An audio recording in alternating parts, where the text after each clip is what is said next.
The wider Caribbean region embraces the countries and territories washed by the Caribbean Sea. But this body of water that links us all now faces serious threats from the land, threats that can dramatically change our lives. Pollution from the land that reaches the sea is a pervasive concern. We are all at risk. Village-based fisherfolk and operators of multinational hotel chains, creatures from our streams, rivers, estuaries, mangroves, seagrass beds and coral reefs. Fisheries, tourist attractions and valuable food supplies are also at risk. Income-generating opportunities are being lost forever. The Convention for the Protection and Development of the Marine Environment of the wider Caribbean region, better known as the Cartagena Convention of 1983, recognizes these threats. It also spells out actions to deal with them and includes 3 different protocols. The first protocol deals with oil spills. The second protocol is designed to conserve specially protected areas and wildlife. And most recently, the LBS protocol addresses the problem of land-based sources of marine pollution. The LBS protocol identifies the major sources of land-based pollution and offers ways to reduce their negative impacts on the coastal and marine environments. The LBS protocol offers us assistance to deal with problems of pollution, but so far, only 2 countries of the region have formally signed or ratified it. If all countries of the wider Caribbean region formally ratify or accede and take the necessary actions to meet the obligations of the LBS protocol, the fate of our Caribbean Sea and our lives can change dramatically. This protocol brings hope for the sustainable development of the peoples of the wider Caribbean and the protection of the Caribbean Sea. There are 2 regional activity centers monitoring the protocol.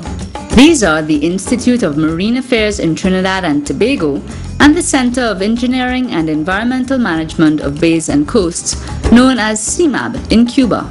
The garbage we dump inland eventually makes its way to the sea via storm drains or through heavy rainfall. Waste may also come from recreational and other activities along coastal areas. Sometimes we throw our garbage into the sea because we think the sea will swallow it up and it will magically disappear, but it doesn't.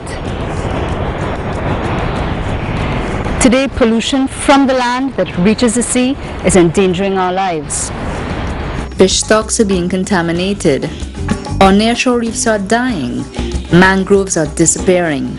And the quality of our recreational bathing waters is being affected by land-based sources of pollution. Such pollution has negative impacts on our health, our livelihoods, our jobs, whether in tourism or fishing, and on the natural ecosystems, mangroves, seagrass beds, and coral reefs.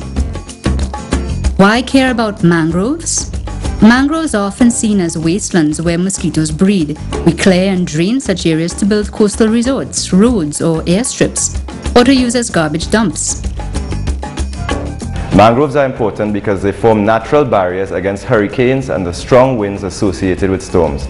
Also, they are the homes and nurseries of many species of fish and other animals. From the land, mangroves act as natural barriers against pollution reaching our seas and coastal areas. They also act as natural water filters purifying our water. They are very economically important to the Caribbean region for reasons such as ecotourism and as fisheries for commercial and sport species of fish. Mangroves also slow flooded rivers, preventing damage to coral reefs. In the quiet mangroves, juvenile fish and crustaceans find a safe place to thrive. Other reptiles, mammals, and fish make mangroves their permanent homes. Mangroves also absorb harmful substances such as sewage produced on land. Why care about seagrass beds? Seagrass beds are sometimes cleared to offer tourists white sand beaches, but these are important habitats, providing a home for tiny fish and other young creatures. Seagrass beds serve as nurseries and habitat for many commercially important species like snappers, crabs, lobsters that we all like to eat, that tourists come here to enjoy. They also are important for non-commercial species, things like sea urchins, seahorses, starfish, things that contribute to the functioning of the ecosystem. Green turtles, for instance, eat the blades of the seagrass, and this helps to maintain the health of the seagrass bed. The roots of seagrass bind the sediment that may cause the water to become turbid or dirty. They also are able to help filter out some of the nutrients and that flow over to the reef and may cause pollution to the reef surface. The health of this offshore nursery eventually determines the productivity of fish and other marine stocks. When pollution from land reaches seagrass beds, creatures may sicken and often die or pass on the poisons they ingest to other creatures, including us humans who eat them. Why care about coral reefs? Coral reefs are the calling cards of many Caribbean nations.